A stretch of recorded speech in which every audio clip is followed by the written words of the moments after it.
सैलाबी सूरत हाल के बायस ट्रेनों की आमदरफ्त 5 रोज़ के लिए मुअत्तल कर दी गई। कराची से आने और जाने वाली तमाम ट्रेनें मनसूख कर दी गई हैं।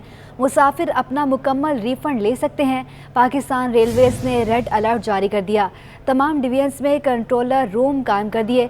बिल्कुल, पाकिस्तान रेलवेज़ ने मौजूदा सूरत हाल के पेश नज़र मुल्क भर में रेड अलर्ट जारी कर दिया है और इस सिलसिले में कंट्रोल रूम्स जो हैं वो तमाम स्टेशंस पर कायम किए गए हैं, जहां के सुपरिटेंडेंट्स जो हैं वो वहां पर मॉनिटरिंग करेंगे। वज़ीर रेलवे साद रफ़ीक भी ख़ुद इन कंट्रोल रूम्स में जाकर जो है वो मुआयना करेंगे और जो ड्यूटीज़ लगाई हैं सुपरिटेंडेंट्स की, DS और DCOs की, वो ये ड्यूटीज़ हैं कि वो मुख्तलिफ ट्रैक्स पर जाकर जो है वो वहाँ का मुआयना करेंगे। ये टीमें जो हैं तकरीबन 24 घंटे जो है वो दिन में काम करेंगी और ऑपरेशन जो है वो बुरे तरीके से मुतासिर हो गया है पाकिस्तान रेलवेज़ का। मुल्क भर में जो इस वक्त सैलाबी सूरत हाल है उसकी वजह से ट्रेनों की आमदोरफ्त जो है वो पहले महदूद पैमाने पर की जा रही थी, लेकिन अब उसको मुकम्मल तौर पर मनसूख कर दिया गया है।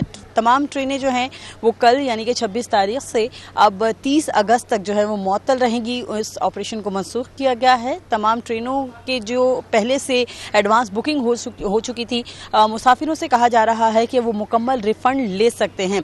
रिजर्वेशन ऑफिस से मुकम्मल रिफ़ंड जो है वो लिया जा सकता है और ये रिफ़ंड लेने में मुसाफिरों को कोई दुश्वारी का सामना नहीं रहेगा, ये कहना है महकमा रेलवे का। महकमा रेलवे ने यह भी बयान जारी किया है कि रिफ़ंड जो है वो 100% यानी कि मुकम्मल रिफ़ंड जो है वो वापस किया जाएगा और ऐसे अफराद जो कि रिफ़ंड नहीं लेना चाहते वो जो जब ट्रेन ऑपरेशन बहाल होगा तो वो उसमें सफ़र जो है वो कर सकेंगे।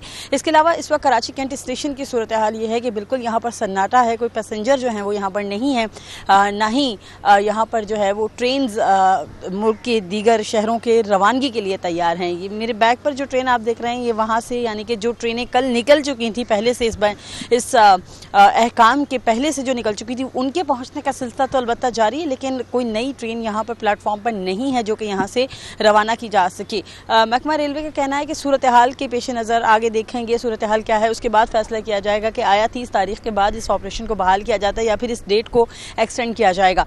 सक्खर और हैदराबाद में जो तेज़ बारिशें हुई उसकी वजह से ट्रैक पर पानी आ गया और उस कदर ज़्यादा पानी था यानी कि 1.5 फीट तक पानी जमा हो गया, जिसकी वजह से बहालत मजबूरी महकमा रेल ट्रेन। जी ठीक है आदिया, आपका बहुत शुक्रिया। सिंध में सैलाबी सूरत हाल से निमटने के लिए मुख्तलिफ यूनिवर्सिटीज़ के तलबा भी मैदान में आ गए। इमदादी सरगर्मियों का आगाज़ करते हुए क्लिफ्टन 3 तलवार के मकाम पर रिलीफ कैंप लगा दिया। तलबा का कहना है कि इस वक्त बतौर कौम मिलकर इस कुदरती आफत का मुकाबला करना होगा। सिंध में बारिशों और सैलाब ने कयामत ढाई तो तलबा भी खुद को अपने मुतासरा भाइयों की मदद से न रोक सके। मुख्तलिफ यूनिवर्सिटीज़ के तलबा ने अपनी मदद आप के तहत सैलाब ज़दगान की इमदाद के लिए क्लिफ्टन 3 तलवार के मकाम पर इमदादी कैंप लगा लिया। हमने सिंध डिज़ास्टर रिलीफ कैंपेन के नाम से एक कैंपेन चला रहे हैं ओवरऑल सिंध, जिसमें लोग मुतासर हुए हैं उनको हम खाना हो गया, राशन, उसके बाद कपड़े और बेसिक नीड्स होती हैं और सबसे पहले हम मेडिकल पे बहुत काम कर रहे हैं। ये सर सारे हम स्टूडेंट्स हैं यूनिवर्सिटीज़ के, मिलके हम जो है वो फंड रेज़ कर रहे हैं। बहुत शुक्रिया। हम स्टूडेंट्स जो हैं वो सब मिलके अगर हम थोड़ा बहुत भी जमा कर सकते हैं, आप खुद अंदाज़ा लगा सकते हैं कि कितनी धूप है। इस धूप में सारे स्टूडेंट्स और हम लोग यहाँ पे खड़े हैं। तलबा का कहना है कि सैलाब की तबाही के बाइस लाखों लोग मुतासिर हो चुके हैं। ये वक्त एक कौम बनकर मुतासरीन की मदद करने का है। हकीकतन जिनका ये काम था जो फेल हो चुके हैं, जिनका अब भी ये काम है, जिनको अब भी कुछ ऐसे इक़दाम उठाने होंगे जिनसे शायद सिंध के लोगों को, बलूचिस्तान के लोगों को एक रिलीफ मिल सके, वो इस वक्त तक सोए हुए हैं। यहाँ इकट्ठे होकर ये जो सिंध में इतना बड़ा फ्लड हुआ है इसके लिए कलेक्ट करें डोनेशंस ताकि लोग आएँ मदद करें। तलबा का मजीद कहना था कि सैलाब से मुतासरा अफराद के लिए खेमे और खाने पीने की अशिया लेकर जाएंगे। कैंप पर शहरियों की जानिब से मिलने वाला इमदादी सामान जमा करने के साथ साथ तलबा सड़क से गुजरने वाले शहरियों से चंदा भी जमा कर रहे हैं। कैमरामैन हसनैन जाफरी के हमरा मोहम्मद कामरान, सिटी 21। पाकिस्तान पेट्रोलियम के ज़िमनी इदारे बाइको में 23 अरब रुपए करप्शन किसने की? सिंध हाई कोर्ट ने PSO वजारत पेट्रोलियम से ताल्लुक़ रखने वाले 4 मुल्ज़िमान को बरी कर दिया। 2 साल कबल साबिक CCO बाइको ने 1 अरब रुपए की प्ली बार्गेन कर रखी है। तफसीलात के लिए बात करेंगे मुमताज़ जमाली से। जी मुमताज़, बताएगा कि चारों मुल्ज़िमान पर इल्ज़ाम साबित नहीं हुआ तो अरबों रुपए की करप्शन के मुल्ज़िमान कौन हैं? देखिए जी, आज एहतसाब अदालत कराची में बाइकों में 23 अरब रुपए की करप्शन से मुतल्लिक रेफरेंस की समाअत हुई।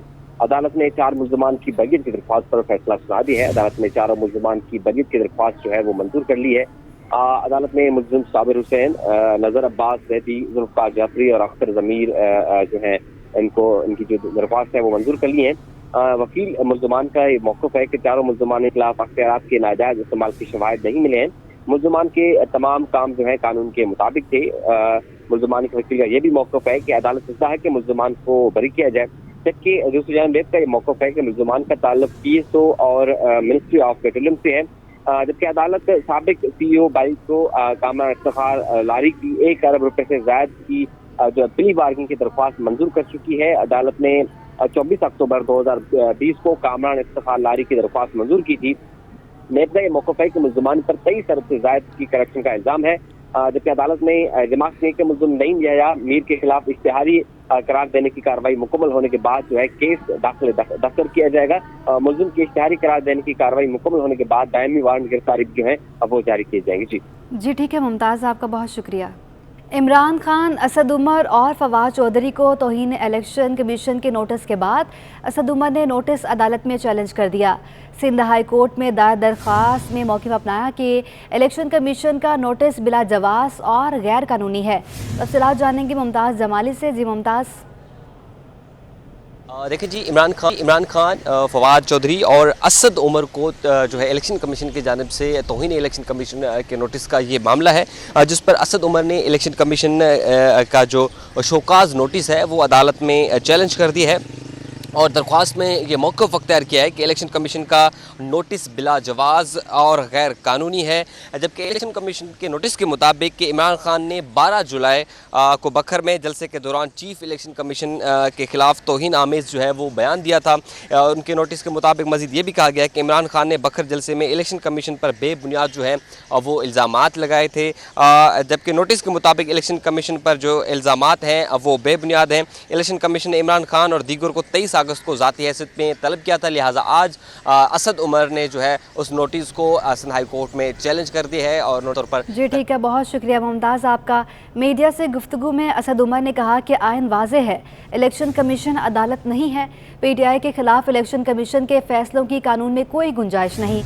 मिफ्ताह इस्माइल कह रहे हैं तहरीक इंसाफ की वजह से IMF से मुआहदा नहीं हो रहा।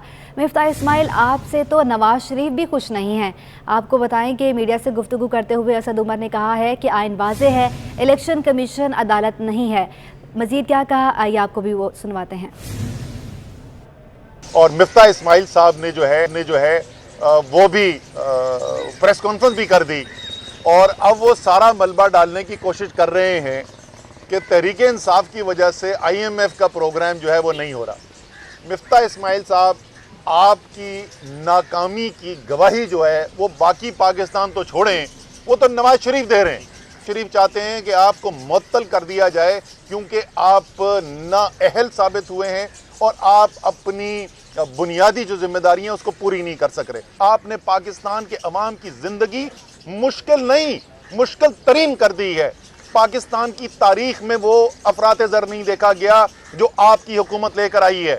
देखिए, एक साथ रहने का जैसे हम कह रहे हैं कि इस वक्त अपील क्या है कि सूबाई हुकूमतें जो हैं वो भरपूर किरदार अदा करें, चाहे वो तहरीक इंसाफ की हुकूमतें हैं या किसी और पार्टी की हुकूमत है, वो तमाम तरीके से किरदार अदा करें। तहरीक इंसाफ के चेयरमैन इमरान खान कराची के तीनों हलकों में भी उम्मीदवार बन गए। साबिक गवर्नर सिंध इमरान इस्माइल ने मलीर, कोरंगी और लियारी की नशिस्त पर इमरान खान के टिकट जमा करा दिए। कप्तान कराची के 3 हलकों से भी अकेले ही ज़िमनी इलेक्शन लड़ेंगे। कराची के हल्का NA 237 मलीर, NA 239 कोरंगी और NA 246 लियारी से ज़िमनी इंतखाबात के लिए इमरान खान के टिकट जमा करा दिए गए। साबिक गवर्नर इमरान इस्माइल कहते हैं इमरान खान कराची के दीगर हलकों से भी ज़्यादा वोट हासिल करेंगे। मुल्क की तारीख में सबसे ज़्यादा पॉपुलर लीडर कायद आज़म मोहम्मद अली जिन्ना के बाद अगर कोई है तो इमरान खान है। आज अवाम किसी की आवाज़ पर लब्बैक कहती है तो इमरान खान को कहती है। ये सारे सियासी बोने हैं जो इमरान खान के सामने इलेक्शन लड़ने की सोच रहे हैं। साबिक गवर्नर सिंध का कहना था कि इमरान खान इस वक्त मकबूल तरीन लीडर हैं। हुकूमत जितनी भी गुंडागर्दी कर ले, इमरान खान NA 245 से भी ज्यादा वोट लेंगे। 14 जमातें एक तरफ 14,000 वोट नहीं ले सकी, जो 1000 वोट भी एक जमात लेती तो 14,000 वोट बनते थे। अकेले महमूद मौलवी को 30,000 वोट मिले। इंशाअल्लाह इमरान खान का रिज़ल्ट, क्योंकि ख़ुद इलेक्शन लड़ रहे हैं, इससे भी बहुत बड़ा रिज़ल्ट आएगा। इमरान इस्माइल का कहना था कि सिंध के लोग डूब रहे हैं, हुकूमत अपनी अयाशियों में लगी हुई है। इक़्तिदार अनवर, सिटी 21। चेयरमैन पाक सरज़मीन पार्टी मुस्तफ़ा कमाल ने मकामी हुकूमतों को मजबूत करने पर जोर दिया है। प्रेस कॉन्फ्रेंस में मुस्तफ़ा कमाल का कहना था कि चैलेंजेस से निपटने के लिए कोई मैकेनिज़्म नहीं बनाया गया है। काउंसलर्स, यूसी चेयरमैन और मेयर के जरिए रिलीफ के काम बेहतर अंदाज से किए जा सकते थे। अगर मकामी हुकूमत नहीं होगी तो हकदार को हक नहीं पहुँचेगा। दावा किया कि इमदादी रकूम 90% गबन की जाएगी। डीसीओ वो लोग अपने अंदाजों से बात कर रहे हैं कि 3 करोड़ लोग मुतासर हुए हैं। इसकी कोई ऑथेंटिकेशन नहीं है। उसकी वजह यह है कि कोई भी वजीर आजम, कोई भी वफाकी वजीर, कोई भी वजीर आला, कोई भी सूबाई वजीर या कोई डीसीओ, उसके पास वो मैकेनिज्म नहीं है कि वो पाकिस्तान के इतने बड़े स्केल पर पूरे पाकिस्तान में फैले हुए क्लाइमेटी डिजास्टर, इस तबाहकारी के एरिए को विजिट कर सके, वहां पर जाकर इंसानों से मिल सके और वहां पर जाकर उस इंसान से मिलने के बाद उसकी रिपोर्ट तैयार कर सके कि तबाही है क्या। ये तो उसी सूरत में हो सकता था कि जब मुल्क में मजबूत मुकामी हुकूमतों का निज़ाम होता, जब मुल्क में मजबूत बल्दियाती हुकूमतों का निज़ाम होता। लेकिन इस सो कॉल्ड जमहूरी हुकूमतों ने पाकिस्तान में कभी भी मुकामी हुकूमतों को पनपने ही नहीं दिया, उसको अपने कदम ही नहीं जमाने दिए। आज 2 साल से सिंध में इलेक्शन के बाद जो है वो मुकामी हुकूमतें नहीं हैं। चंद माह पहले खैबर पख्तूनख्वा में जैसे तैसे हुकूमत कराई गई है। पंजाब में कोई सिस्टम नहीं है, बलूचिस्तान में कोई सिस्टम नहीं है। तो सबसे बड़ा मसला इस तरह के क्राइसिस में ये होता है कि आपको सही और मुकम्मल इंफॉर्मेशन मिले। वो सही और मुकम्मल इंफॉर्मेशन हेलीकॉप्टर पे विजिट करके वजीरों के और वजीर आजम के और वजीर आला के विजिट से सही इंफॉर्मेशन नहीं मिलेगी। ना डीसीओ को, जो इलाके का डीसीओ है वो रिपोर्ट दे रहा है और वो आप उसको पेश कर रहे हैं, उसको पता ही नहीं, वो अपने ऑफिस से बाहर नहीं निकल सकता। तो ये जो तबाही बर्बादी है, इसका तखमीना भी लगाया ही नहीं जा सका है। इसका तखमीना भी लगाया नहीं जा सका, मैकेनिज्म ही नहीं है। और अगर तबाही का तखमीना ही नहीं लगा सकते, अगर यही नहीं पता है कि कितने इंसान परेशान हैं, तो आप उसको रिलीफ कैसे प्रोवाइड करेंगे? ये दोनों बातें हैं। अगर आपको तखमीना ही नहीं पता लोगों की परेशानियों, लोगों की रिलीफ कैसे देंगे? बिजली बहरान की बात करें तो कराची में बदतरीन लोड शेडिंग ने शहरियों का जीना मुहाल कर दिया है। मुख्तलिफ इलाकों में बिजली की बंदिश का दौरानिया 9 से 12 घंटों तक जा पहुंचा है। जमशेद टाउन कवाल कॉलोनी के मकीन भी बिजली की आंख मचोली से शदीद तंग आ गए हैं। तफसीलात जानेंगे बसीम इफ्तिखार से। जी बसीम। जी बिल्कुल कराची में लोड शेडिंग के संगीन मसले ने शहरियों की ज़िंदगी अजीरन बना दी है। के इलेक्ट्रिक का मौक़िफ़ है कि कराची में कहीं भी जो है वो गैर एलानिया लोड शेडिंग नहीं की जा रही। लेकिन इसके बरक्स अगर हम शहर के मुख्तलिफ इलाकों का जायज़ा लें तो शहर के मुख्तलिफ इलाकों में जो लोड शेडिंग का दौरानिया है वो 9 से 12 घंटे तक पहुँच गया। जबकि लोड शेडिंग से जो मुस्तशना इलाके हैं वहाँ पर भी जो है वो सब तकरीबन 3 से 4 घंटे की लोड शेडिंग की जा रही है। जो ज़राए उनको बताना है कि कराची में जो शॉर्टफॉल है वो तकरीबन 400 मेगावाट तक पहुँच गया है। मैं इस वक्त मौजूद हूँ जमशेद टाउन के इलाके में। जमशेद टाउन के इलाके में मेरे सीधे हाथ पे कवाल बस्ती है। यहाँ पर जो हमारे इलाका मकीनों से बात हुई, उनका कहना है कि यहाँ पर जो है वो मुख्तलिफ औकात में लोड शेडिंग की जा रही है। मजबूरी तौर पर यहाँ पर 9 से 12 घंटे की लोड शेडिंग की जा रही है और एक वक्त में तकरीबन 3 घंटे के लिए बिजली गायब हो जाती है, जिसकी वजह से जो बिलखुसूस जो इलाका मकीन है, घरेलू उमूर हैं, उनके शदीद मुतासिर हो रहे हैं। ख़वातीन को शदीद परेशानी का सामना करना पड़ता है। गर्मी की वजह से बच्चे, बुज़ुर्ग और मरीज़ जो हैं वो बिलबिला उठते हैं। और उसके साथ साथ अगर हम बात करें दुकानों की, तो यहाँ पर जो दुकानदारी भी जो है वो लोगों की शदीद मुतासिर हो रही है, क्योंकि जब लाइट नहीं होती तो जो दुकानदार हैं वो ग्राहक को सही तरीके से अपनी मसनूआत जो है उनकी दुकान में मौजूद हुई हैं वो पेश नहीं कर पाते और इस वजह से ग्राहक जो है वो बिना चीज़ें ख़रीदे बगैर चला जाता है। सूरत हाल यह है कि शहर के मुख्तलिफ इलाकों में जिसमें हम बात करें, चाहे वो पोश इलाके हों, मज़ाफ़ाती इलाके हों, कॉलोनीज़ हों, कम्यूनिटीज़ हों, उन इलाकों में जो है वो इस वक्त लोड शेडिंग से ये हिस्से जो है है मुतासिर हैं, जबकि के इलेक्ट्रिक का कहना है कि कहीं पे भी जो है वो गैर एलानिया लोड शेडिंग नहीं की जा रही, जबकि जो टेक्निकी फॉल्ट आते हैं उनको जो है वो के इलेक्ट्रिक का कहना है कि लोड शेडिंग से ना जोड़ा जाए। ताहम शहर में लोड शेडिंग की वजह से भी शहरी परेशान है। इलाका मकीन जो कि कवाल कॉलोनी के हैं वो भी परेशान है, और इनका लोगों का कहना है कि कवाल चौक के और जो शहरी हैं उनका जो हुकूमत से और के इलेक्ट्रिक से मुतालबा है कि फौरी तौर पर जो लोड शेडिंग का संगीन मसला है उसको हंगामी बुनियादों पर हल किया जाए और बिजली की जो कीमतें बढ़ी हैं। जी ठीक है वसीम, आपका बहुत शुक्रिया। कराची में फायर ब्रिगेड स्टेशन भी बिजली की लोड शेडिंग से मुतासर हैं। बिजली की बंदिश के बायस मुख्तलिफ फायर स्टेशन पर पानी की किल्लत भी पैदा हो गई है।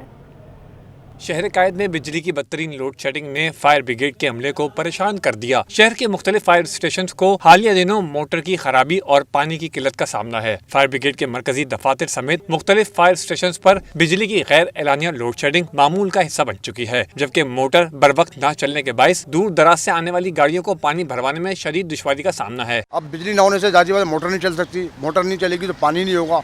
अगर अल्लाह ना करे खुदा ना खास्ता को बड़ा हादसा हो जाता है तो फिर पानी के लिए हमें या तो नीपा जाना पड़ेगा या हमें मंदूकवानी जाना पड़ेगा, जो उसके अंदर कम से कम आधा घंटा लगता है। उसके लिए अगर हमारी लाइट अगर ना जाए तो वो ज़्यादा बेहतर रहता है कि हमें काम करने में आसानी रहती है।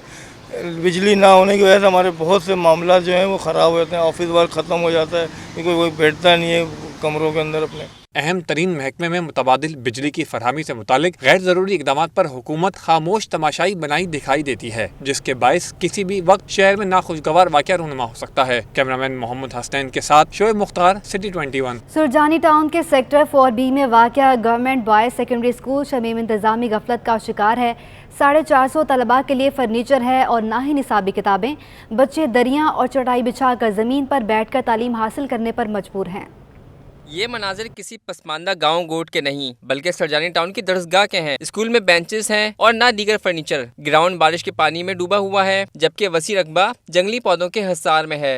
सर गंदा पानी है और मच्छर है, इस पानी में गंदा है। बायो केमिस्ट्री फिजिक्स तो मिल गई है, बाकी ना इस्लामियत मिली है ना उर्दू मिली है। तलबा जिन चटाइयों पर बैठकर तालीम हासिल कर रहे हैं वो भी असातिज़ा ने बाहमी चंदे से फराम की हैं, जबकि मुकम्मल कोर्स भी फराम नहीं किया जा सका। छोटा पंप एक पड़ा हुआ है लेकिन उसका फ्यूल नहीं है। 2 दिन के बाद फ्यूल जब आएगा, हम ये तस्वीरें ले रहे हैं, ये भेजेंगे हेडक्वार्टर, वहाँ से फ्यूल मंजूर हो गया 2-3 दिन में तो हम ये आके निकाल देंगे, या फिर आप अपने पैसों से फ्यूल डलवा दें। यहाँ पे यही प्रॉब्लम है कि ये सामने जो है हमारे पास पुख्ता ज़मीन नहीं है, ज़ाहिर है, तो बारिश का पानी आया है तो वो जमा हो गया, तो हम लोग बराबर से निकलना पड़ता है हम लोगों को, और यहाँ से तो आने का, मेन गेट से आने का तो सवाल ही पैदा नहीं होता। डेस्किस हमें नया जब इस्टेब्लिश हुआ था तो ये हमें स्कूल में मिली ही नहीं है डेस्किस।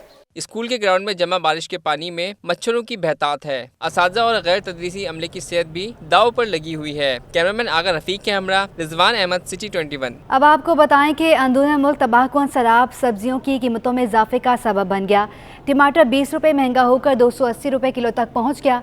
मुल्क में तूफ़ानी बारिशों और सैलाबी रैलों के बायस खड़ी फसलों को भी नुकसान पहुँचा है, जबकि तरसीली निज़ाम भी मुतासर हो गया है, जिसके बाद सब्जियां अवाम की पहुंच से दूर हो गई हैं। मार्केट में प्याज 160 रुपये किलो से कम नहीं हो पाई। टमाटर 20 रुपये महंगा होकर 280 रुपये किलो तक पहुंच गया।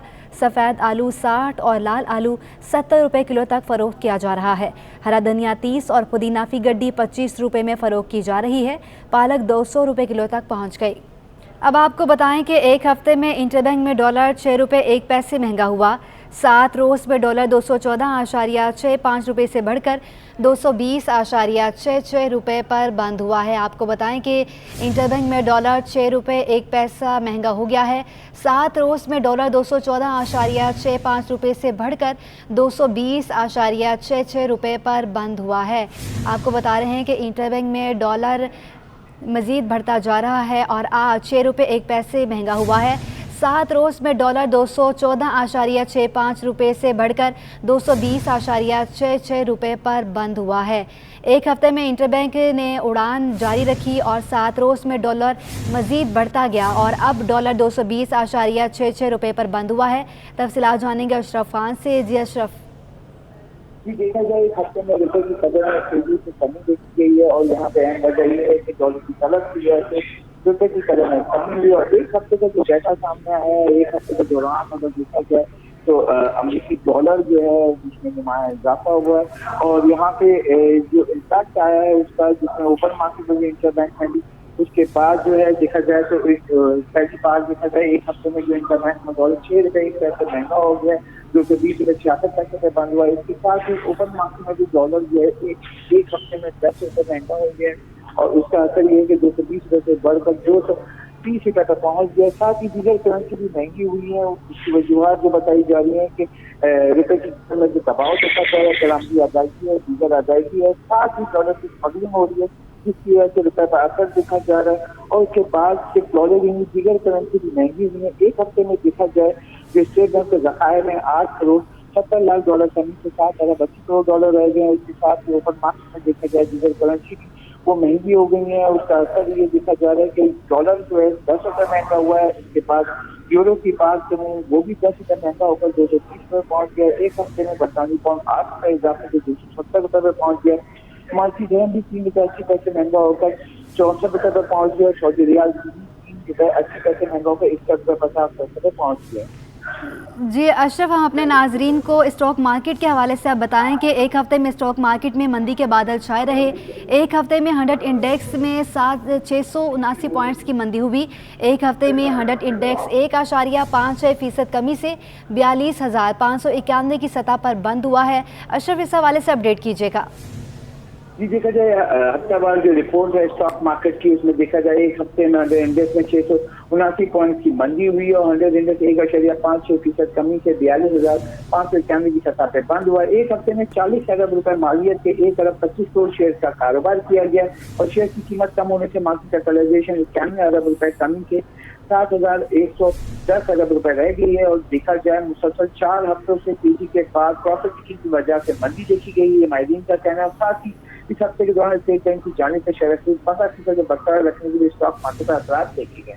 जी ठीक है अशरफ, आपका बहुत शुक्रिया। शोबा सेहत से खबर शामिल करें। आपको बताएं कि महकमा सेहत सिंध ने कराची और हैदराबाद में बच्चों को कोरोना से बचाव के लिए घर घर वैक्सीनेशन करने का फैसला कर लिया है। पहले मरहले में 5 से 11 साल तक की उम्र के 34 लाख से ज़्यादा बच्चों को वैक्सीन लगाई जाएगी। हमारे नुमाइंदे इरफान अब्बास से इस वक्त सिविल अस्पताल में मौजूद हैं, उनसे मज़ीद जानते हैं। जी इरफान। जी बिल्कुल, महकमा सेहत सिंध जहां कराची के शहरियों को दीगर तिब्बी सहूलियात की फराहमी के लिए कोशिशों में मसरूफ़ है, वहीं एक बार फिर 5 साल तक के जो बच्चे हैं उनको कोरोना से बचाव की वैक्सीनेशन करने का फ़ैसला किया गया है और बाकायदा तौर पर इसकी मुहिम चलाई जाएगी, जिसकी बाकायदा तौर पर वज़ीर सेहत ने इजाज़त भी दे दी है। जो कोरोना से बचाव की कैंपेन है ये 19 सितंबर से शुरू होकर 24 सितंबर तक ये चलेगी और बताया जा रहा है कि 5 साल तक के बच्चे जिनको वैक्सीनेशन की जाएगी। इसके अलावा तिब्बी माहिरीन क्योंकि कराची के शहरियों को इस हवाले से बारहा आगाह करते रहे कि आपको मुख्तलिफ बीमारियों से बचने के लिए ख़ास तौर पर कोरोना जैसी ख़तरनाक बीमारी जिसने गुज़िश्ता दिनों शहरियों को काफ़ी ज़्यादा परेशान किए रखा था, इस बीमारी से बचने के लिए ज़रूरी है कि आप कोविड की वैक्सीनेशन कराएँ और कोविड से बचने का वाहिद हल भी यही है कि आप कोविड की वैक्सीनेशन कराएँ ताकि आप इस बीमारी से बच सकें। कराची समेत पूरे सिंध के अंदर ये कैंपेन शुरू की जाएगी जो 19 सितंबर से लेकर 24 सितंबर से जारी रहेगी। ताहम महकमा सेहत सिंध का कहना है कि जो वालिदैन हैं वो कोशिश करें टीमों से भरपूर तरीके से और साथ ही जो टीमें आपके बच्चों को ये वैक्सीन लगाने के लिए आ रही हैं उनसे भरपूर तरीके से ताउन किया जाए, क्योंकि कोरोना वायरस से बचने का वाहिद हल वैक्सीनेशन है। लेकिन तिब्बी माहिरीन का कहना है कि जो केसेस अब सामने आ रहे हैं उसको देखते हुए ज़रूरी ये है कि 5 साल तक के जो बच्चे हैं हर सूरत में वैक्सीनेशन जी ठीक है, बहुत शुक्रिया आपका। आगे बढ़े, आपको बताएं कि सुई सदन गैस कंपनी के मुलाजमीन की बरतरफी के मामले पर सिंध हाई कोर्ट ने सुई गैस की दरख्वास्तें मुस्तरद कर दी। सिंध हाई कोर्ट में सुई सदन गैस कंपनी के 2500 से ज़्यादा मुलाजमीन की बरतरफी के मामले पर समाअत हुई। दरख्वास्त गुजारान के वकला ने कहा कि मुलाजमीन 20 साल से कॉन्ट्रैक्ट पर काम कर रहे थे। डिप्टी अटॉर्नी जनरल ने कहा कि मुलाजमीन थर्ड पार्टी मुलाजिम थे जिन्हें बरतरफी के बाद ऑर्डिनेंस के तहत बहाल लिया गया था। इन मुलाजमीन को अगस्त 2021 में कानून के मुताबिक बरतरफ किया गया। अदालत ने बरतरफी के खिलाफ सुई गैस मुलाजमीन की दरख्वास्तें नाकाबिल समाअत करार देकर मुस्तरद कर दी। वाज़ेह रहे कि सुप्रीम कोर्ट ने दरख्वास्तें असर-9 समाअत के लिए दोबारा सिंध हाई कोर्ट भेजी थी। Mister Asia body building championship आइंदा माह किर्गिस्तान में मुनक्किद होगी। पाकिस्तान का 20 रुकनी दस्ता इवेंट में हिस्सा लेगा।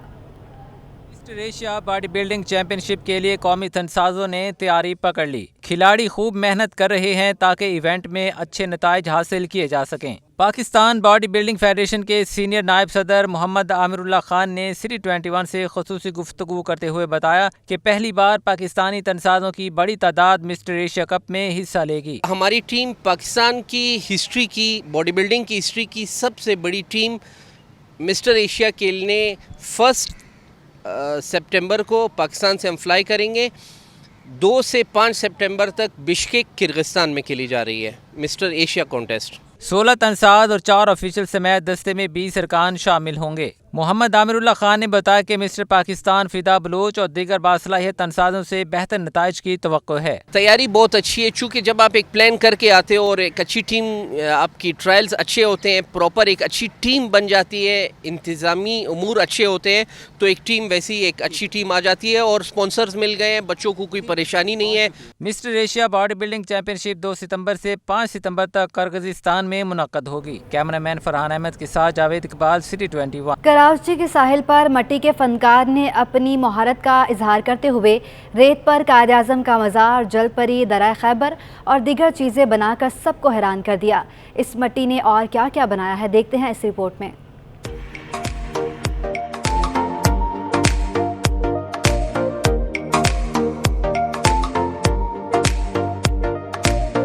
अगरचे दुनिया भर में मिट्टी से बर्तन और खिलौने तैयार करने की तारीख कदीम है, लेकिन पाकिस्तान में इसके एक से बढ़कर एक फनकार मौजूद हैं जो जगह जगह अपनी सलाहियतों से शहरियों को हैरान कर देते हैं। ऐसे ही पंजाब के ज़िला रहीम यार खान से ताल्लुक़ रखने वाले फनकार मूसा अकरम ने शहर कायद के साहिल की रेत पर कायद आज़म का मज़ार, बादशाही मस्जिद, खैबर पख्तूनख्वा का दरे खैबर, जलपरी, शेर व दीगर चीज़ें बनाकर शहरियों के दिल जीत लिए। इस मौके पर शहरियों ने फनकार की इन सलाहियतों को बेहद सराहा। देख के एक बहुत अच्छा सा लुक आ रहा है, मतलब एक नई सी चीज़ देखने को मिली है, एक कला यहाँ पे। आई डोंट थिंक सो कि यहाँ हर किसी को सब कुछ आता होगा, और मतलब अगर कोई फनकार अपना फ़न दिखाता है तो हमें उसकी तारीफ़ करनी चाहिए। टैलेंट बहुत ज़्यादा मौजूद है, लेकिन बात वही आती है कि टैलेंट को भी सपोर्ट नहीं करते। अब बहुत से गेमर्स हैं इसके हवाले से, अब जैसे ये चीज़ बनाई है, ये मेरे को बहुत अच्छा लगा था जब मैंने इसको फर्स्ट टाइम देखा था, क्योंकि अभी देखा मैंने इसको और मुझे बहुत अच्छा लगा ये। मूसा अकरम का कहना है कि अगर हुकूमत सपोर्ट करे तो दुनिया में पाकिस्तान का नाम रोशन करूँगा। हमारे में बहुत टैलेंट है, हम पाकिस्तानी हैं अल्हम्दुलिल्लाह, हर स्टेज पे हम लोगों ने कामयाबी हासिल की है, तो हमारे ऊपर थोड़ी सी मेहनत की जाए, इंशाल्लाह हम बहुत कुछ निखारेंगे मुल्क के लिए, अपने लिए हम मुल्क को बनाएंगे इंशाल्लाह। मौजूदा दौर में बगैर तार के रिमोट कंट्रोल गाड़ियां, जहाज, नाच गाने वाली कारें, महारत से तैयार की जाने वाली पिस्तौल, बंदूकें और कलाशनकोव के बाइस बच्चे मिट्टी के खिलौनों से नामानूस होते जा रहे हैं, जिसकी वजह से ऐसे फनकार तारीख में कहीं गुम हो रहे हैं। जबकि अगर इन फनकारों पर तवज्जो दी जाए तो ये दुनिया में मुल्क व कौम का नाम रोशन करने का सबब बन सकते हैं। फनकार नहीं बल्कि फनकारों का फ़न बोलता है, और यकीनी तौर पर इन फनकारों को अगर हुकूमत सपोर्ट करे तो ये दुनिया में पाकिस्तान का नाम रोशन करने का सबब बन सकते हैं। कैमरामैन आसिफ शफी के साथ सैयद नुमान गुल, कराची।